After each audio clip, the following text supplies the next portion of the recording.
Welcome back to Digital Flow Battles.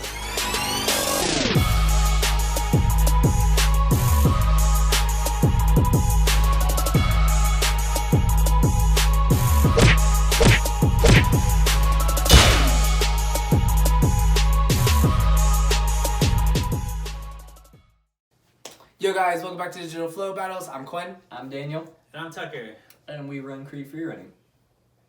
Alright guys, so this last week was so insane. We got a crazy video prepared for you today. We have to go through all of the battles that we just did. We're going to give you a little bit of what we thought about each of the battles there.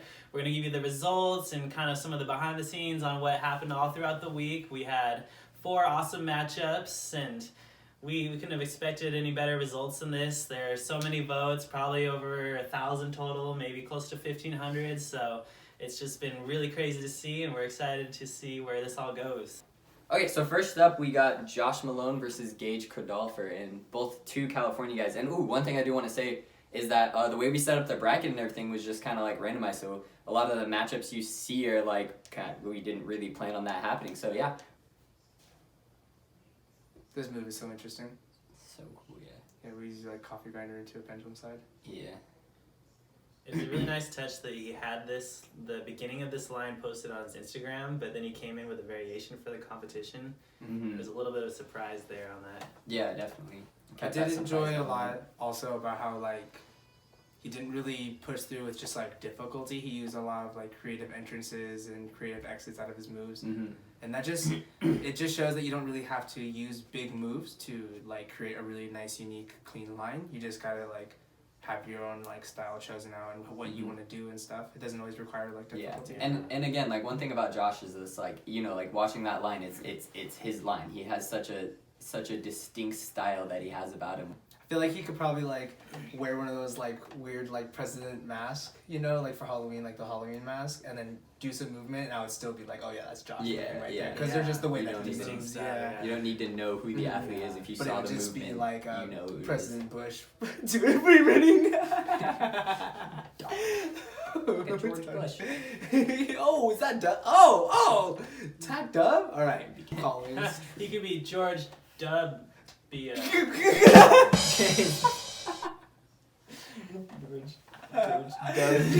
Alright, next up we got Gage. This line is really nice. Yeah, the one thing about Gage is I think just landing everything clean would have just this line would have been a banger.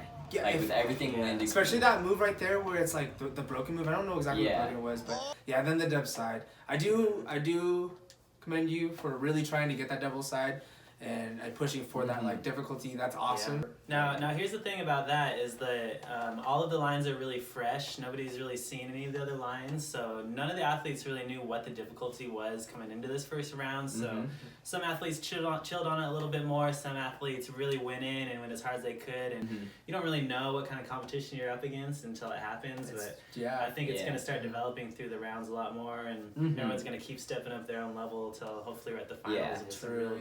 That's a really good point. Yeah, because like online comps are still just so new for everyone, so it's like as like more online comps progress and everything, people are gonna find the little things that you can do, kind of just maybe just get a little bit ahead in these competitions and stuff like that. Yeah, I'm curious of this the strategy that develops within like online competition, because within all competition there's strategy to how you can take yourself to the top through either just like different ways of creating lines and difficulty ratio and stuff like that. So it's kind of interesting where it might build up to is what I'm curious of. Yeah. Alright, and so the winner of that matchup is Josh right there. Yeah, like I said, Gage, banger line. If you could have landed everything in there, it would have been insane, dude. That was a killer line. But yeah, so Josh is moving on to the next round for that one, guys. Alright, so next we have Jake versus Sam. This was such a tough battle to watch because both these athletes just throw down in both these clips. And first up, we are going to watch Jake's. Jake coming in with the Odessa shirt. We see you. Yes. I know, I noticed that too, actually. He steps so nicely out of that wall spin, which I don't see anybody do anymore either, which is nice. It's kind of cool to see like old school tricks starting to get put into like modern free running lines. One thing about his Rudy is that he sets it a lot different. It seems like he Russian lifts into his Rudy. He doesn't sit with his arms up. Yeah, or anything, a little like bit. A lot of people do. So the way he can generate power for that Rudy like that is pretty crazy. Yeah, that is one thing that's kind of cool about the online comps too. Is just like you have like as many attempts as you can throw to get the line cleanly. You know, so it's like it's really cool to see because like these lines are gonna be like what the athletes envision them to be. Because it's not like a normal like live comp where it's like you get that one chance to do that line and it's like however it turns out that's how it went, you know, you get that one chance and you do get practice, but it's like this one you can make the line look how you want it to look before you even send it in. Yeah, you get to curate your own little style and how you want it to present it to you. Mm-hmm. Now we're gonna go ahead and watch Sam. This is just so powerful right here. Jeez. Like, It's interesting of how well he like has swing cast fall that low.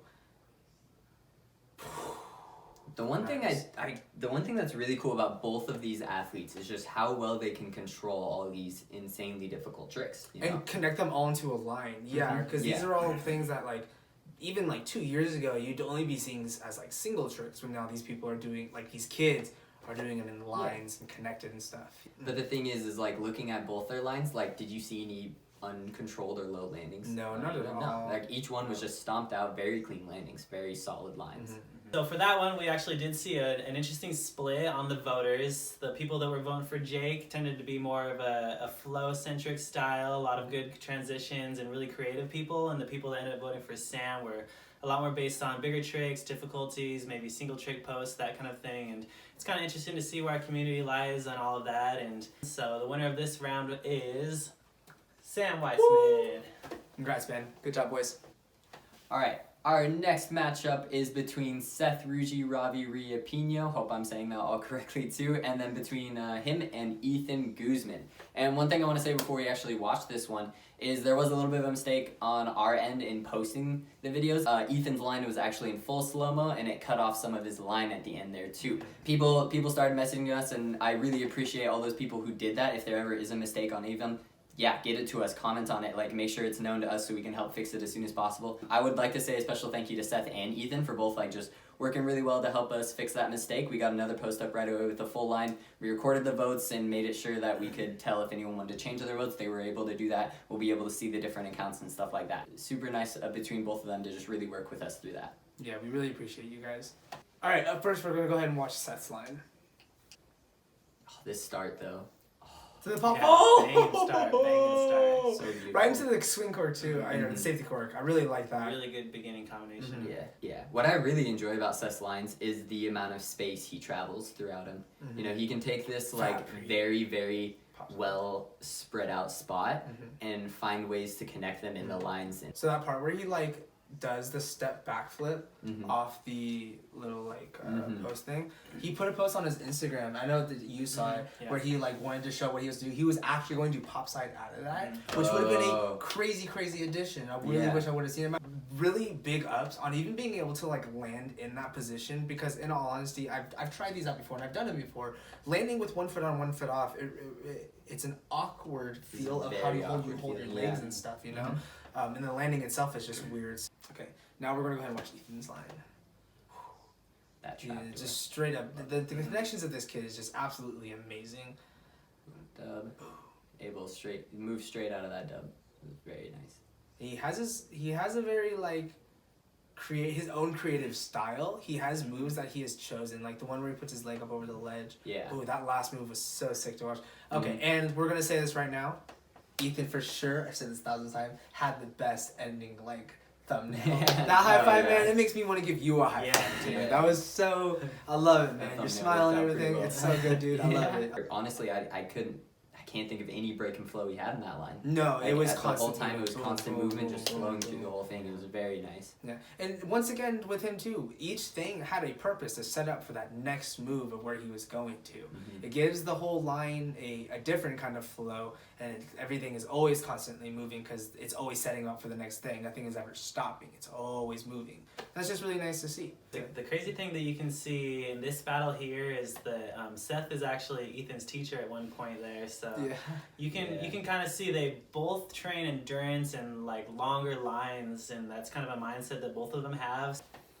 Alright guys, that was a really fun battle to watch between Seth and Ethan. Both are really creative lines with really cool creative placements of their moves inside their lines, and both were really, really long. So keep it up, boys. In the end, that battle went to Ethan. Nice job, man. You killed it.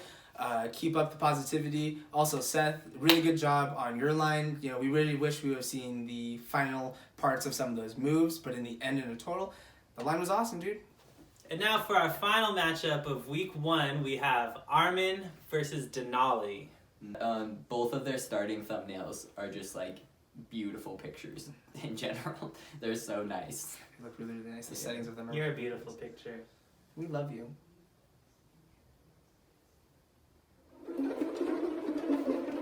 Alright, first up we're going to watch Armin.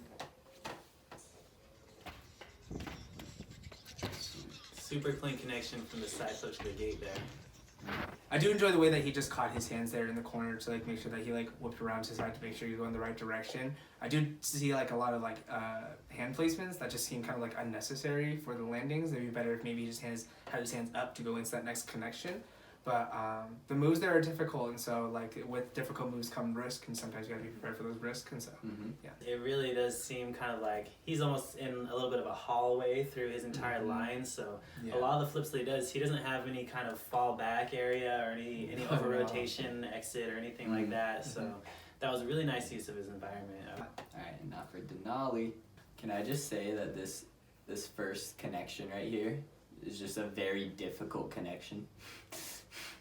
100%. He that landed so well. That's what I'm saying. That Mac Hawkow back straight into the scoot dub. Just like beautiful connection. Just like, and that combos, that's some difficulty. And I'd say this line right here is probably the opposite side of the spectrum on what we last talked about with Seth and Ethan, where they have really long lines, lots of connections, lots of everything, and Denali came in with maybe 5-6 different moves, but they were super big bangers. You might say they're a little bit more of a combo rather than a full line, maybe 2 combos, but the difficulty was so high, it's like that kind of makes up for the lack of length or the lack of the amount of tricks. I know. Alright, so for this battle we had to go a little bit of an extra distance for the voting process. On the comments there are some bots and some double comments and different things like that that we don't necessarily condone as Create Free Running in our online competition. So we finally decided that we would have a refresh on Denali and Armin's battle. We gave them a 12-hour period apart from what they already had. We erased all votes and just told them that this is the final count here. We also made it clear that neither athlete could share the post on their stories or on their feeds.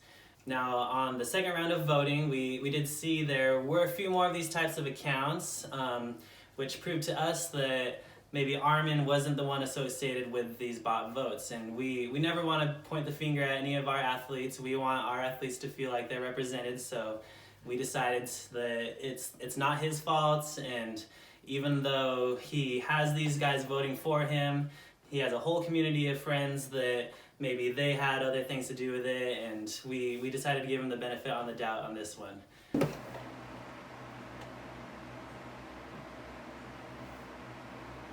After the revote and we counted up all the votes, Armin took the win on that one. But sadly, due to injury, Armin will actually no longer be able to continue in this contest. So, moving on to the next round, we have Denali. He's moving around too, and yeah, so we'll be excited to see him there. Heck yeah. Tucker, you got anything to say? Now, bots are a serious problem for any online competition. We've seen a few other ones being run, and it's kind of an ongoing thing that's been happening with all these competitions. There are people that are getting lots of votes, and people feel like it's unfair and there's no way for them to possibly win. So we decided moving forward, next round is still going to be the same. We're still going to do just the voting through the comments just to keep it across the board for these top 16. But once we go up to the top 8, we're actually going to have a weighted judging system where we'll have a panel of 3. 2 will be a real-life judge, and 1 will be your votes.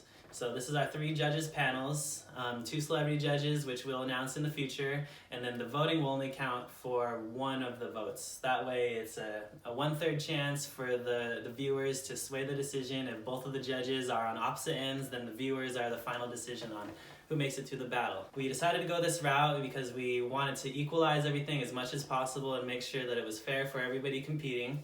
and we just want to hear everybody's suggestions on what you think is a good idea. Everything that you guys do helps us run a competition smoothly, and even for comments, if you see people double commenting, feel free to comment on their posts and help us out, help us recognize which ones are bots, and we can all do our part to advance the community. In conclusion, we want you guys to know that we are listening to everything you guys have to say about this competition and the ways that you feel that we could fix this.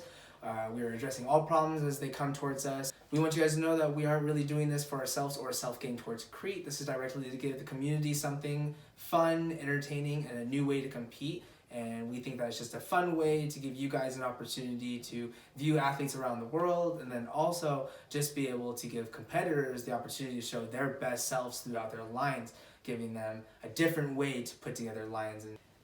Okay, so heading into next week, we got 4 more battle matchups for you. That's 8 more athletes to finish out the first round. So we have, I'll put the bracket right up here above me, but we have Jared Luddy versus Elvin Tafili, Max Antle versus Colton Pearson, Tyler Puterbaugh versus Hannes Larson, and last but not least, we have Ed Scott versus Leo Rosenbayer. So we should be releasing the battle matchups on the 22nd, so that'll be this next Monday at 3.